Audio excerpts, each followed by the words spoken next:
فيلم اليوم وورفاير ماشي مجرد فيلم حرب، هذا غوص عميق في قلب الخطر. حكايتنا تدينا للواجهة وبالضبط في العراق عام 2006، وين كان التوتر عالي جدا والمعارك في القمة والرصاص يطير في كل بلاصة.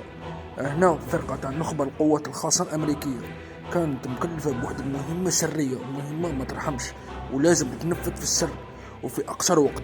المكان اللي رايحين ليه هو جهنم بعينها، وين كل بناية وكل زنقة مخبية وراها خطر يهدد بالحياة. المخرج تاع هذا الفيلم معروف باللي يصور الواقع بلا ما يخاف، ورايحين نشوفوا العسكر ماشي غير روبوات، بصح ناس يخموا في كيفاش يكملوا المهمة ويخرجوا منها سالمين، وين ما كاش غلطة صغيرة وإذا تغلط راح تخلص عليك في القبر. وهذا هو القانون الوحيد اللي تمشي تماك مع هذا الفرقة.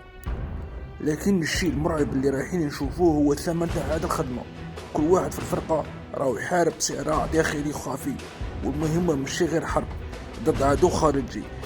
السؤال، هل راح يقدروا يعيشوا مع واش شافوا وواش داروا في هذيك الليلة؟ هذا هو السؤال الأكبر اللي خلى الفيلم مفتوح. وإذا عجبك الفيديو ما تنساش دير جام وتشترك في القناة باش يوصلك كل جديد. أطهى الله والسلام.